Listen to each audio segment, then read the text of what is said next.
Hello everybody, this is Tazlon and it's time for Volume 5 of the Lighthouse tutorial series, What Would You Do?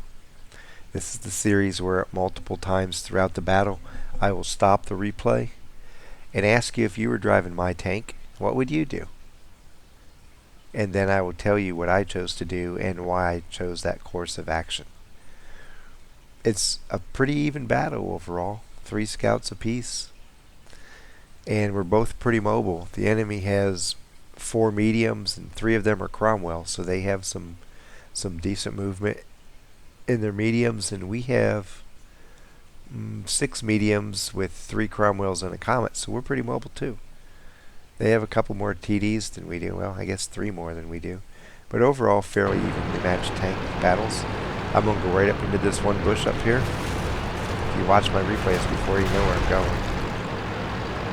This is one of the best passive spotting bushes in the game.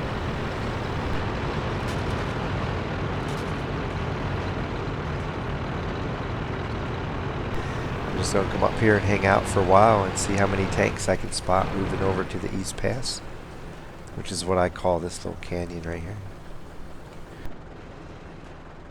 I call it the East Pass because I used to live in Destin, Fort Walton Beach, for 12 years, and that's the outlet from Choctawhatchee Bay into the Gulf of Mexico. Is called the East Pass, so it's just a jargon I'm familiar with. Chaffee's being way aggressive. I don't know what he's doing. He's gonna die.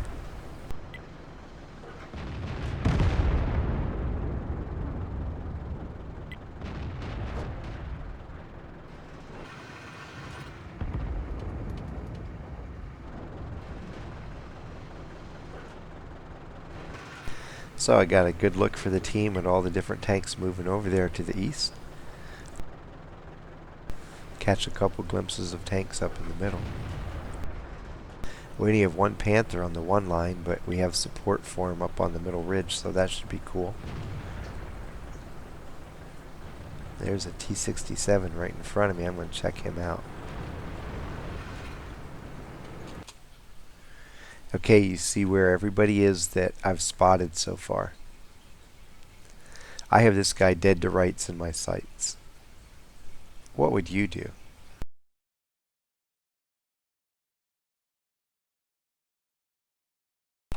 I don't think there's anybody in position to spot me if I take this shot other than the T-67. A T-67's quite frequently a one-shot kill for a VK-2801. So I'm going to take the shot. Kabam! He's destroyed. Nobody spotted me. But there's not really anybody left in position that I can really spot right now. Everybody going east is gone east. The people going west have probably already gone west. I took out the tank that was in the middle, and I have a KV-2 and a Cromwell out in front of me over down by the bridge. So my usefulness as a spotter in that bush has really diminished. It's time to move out. Where should I go?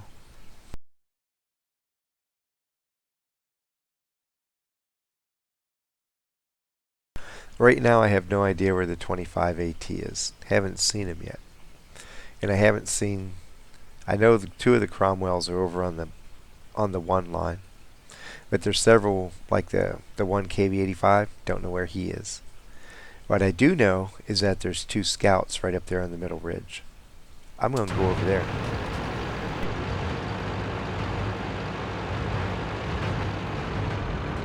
And I'm watching my tanks in the middle. The KV-2 and the Cromwell aren't lighting up anybody else. We see the KV-45 way up there. So, as I move in, I'm planning on attacking the 2 lights on the other side of the ridge, unless the 25 AT is sitting over there in some weird spot. I don't think he's going to be sitting where he could possibly have a shot at me, because this Cromwell can see down here, and he's not seeing anybody. If the TD's back here, he's not going to get a shot. I'm going to attack both lights. What I want you to do is tell me how you would do this. I'm going to pop over the ridge, and then I'm going to shoot it up with them. So what's the correct way to do this? And here's what I'm planning on doing. And the T-37 actually helps me out by moving to the right as we go. I'm going to take a shot at the T-37, then ram the hell out of the ELC BIS, and hopefully by the time I ram him, I'll be able to spin my turret around and have my shot reloaded and ready to take the T-37 out. This is my plan of action. The 85 is engaged with the Panther. I don't think he's going to have a shot on me. So my plan is to take them both out, bam, bam, and then retreat if I have to retreat, or attack if I can attack. Here we go. Like I said, the 37 moves over to the right. I move to the left to kind of set it up. Here we go. Shoot the 37. Get a great ram on the ELC. Man, that was beautiful. And somebody else shot the 37 before I got a chance to shoot again. Now, the ELC is calling me a hacker. I don't know how he thought I did anything to hack. It's like I rammed him to death. That's not exactly hacking. That's the fact that he's this little lightweight skateboard and I'm a big fat tank for being a light. But the next question is, what do I do now? Now I'm kind of over here on the wrong side of the battlefield, on the wrong side of the ridge. I know where the forces are in the one line. Still don't know where the 25 AT is. What do I do? And I'll tell you, I'm going to go take on the IS. He's behind that building. I'm hoping I can run in on him and come out behind him without him knowing I'm coming. Because of the terrain, the 85 isn't going to light me up. Now he starts moving forward as I go in here. So I know I'm going to get a shot in the back of him. I'm going to switch to load heat for my next shot. I waste a round just to get the heat loaded. I was hoping to hit him, but I hit the building.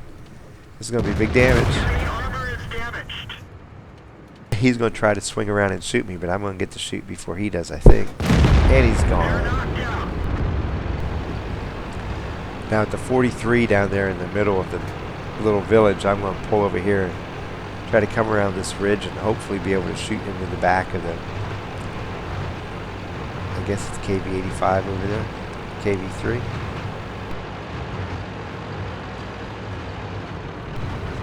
And as I start to move around, there's the 25 AT. I take my shot at him, and it bounced off. I'm backing up. There's only 2 tanks left. I'm kind of stuck. 43's coming in on me, and the 25 AT's coming from the other direction.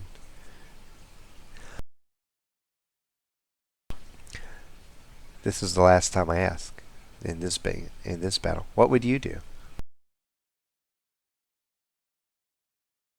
And I'm kind of caught right here. I got our 25T moving up the middle road. These guys are going to be able to help fairly soon, but they aren't the fastest tanks in the world. And these guys are all too far away to help anytime real soon. They're going to take a while. And I'm thinking, you know, if I back up around this ridge, he's just going to come around this way. He's going to come around this way. I'm cutting myself off from all my support. I'm putting that hill in between everybody who can help me in the near future. So instead of backing up, I'm going to attack. Hopefully I can get beside this guy and take him out before the 43 kills me. I pull out here thinking I'm going to end up dying.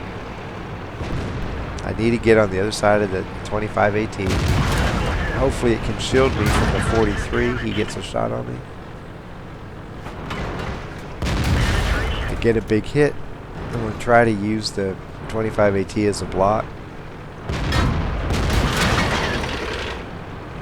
Now one more shot is gone. Somebody else shoots him out. One of the heavies got him. 43 gets one last shot before he runs over. The ELC's still upset about me. I have no idea what he thought I did. I have no idea why he thinks I'm hacking. And there goes the last tank.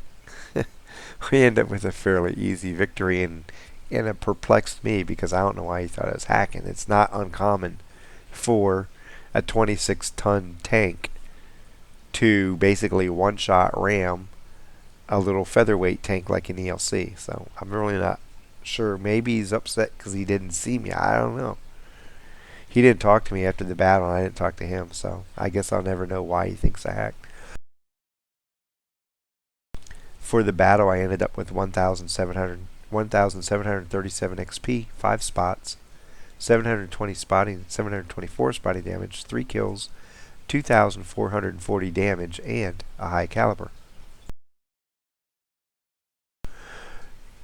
When you're passive spotting, one of the things you have to keep in mind is there comes a point in the battle, most of the time, where the bush you started off passive spotting in loses its productivity. And when I had the T-67 light up right in front of me, I was pretty much at that point. I had seen everybody deploy to the east. I knew the 2 lights were up there playing around the middle ridge, but there were tanks that were up there were probably going to keep them from popping back over to where I was going to get a shot at them from that bush. So it was time to just take the shot, take out the T-67, and then move on. And that's something you have to be aware of as you play. Almost anywhere you go, you end up overstaying your welcome if you never move from there. So be aware of what's going on in the battle, and be aware when the battle has moved on or to a different position and makes your current location no longer productive for your team, and then move on. So because of some of the tanks that were unknown locations, and because of the fact I knew where the lights were, I decided to go take them on. In a different tank than this one, I may not have done it that way, but I know I can ram the heck out of an ELC, and I also know I can shoot the heck out of a T-37. So to me it was like, yeah, I know I'm going to put myself in a 1-on-2, but they don't expect me to do it. I get the surprise and the advantage of the first attack, and I think I can pull it off, so I'm going to go have fun. Come over the hill, shoot the T-37, ram the ELC. Somebody else shot the T-37 before I got the kill shot on him. And then it was like, hey, everybody over on the one line is like, they're over on the one line. They can't really interfere with what I'm going to do. There's a nice building shielding myself from the IS, so I'm just going to move in and get behind him.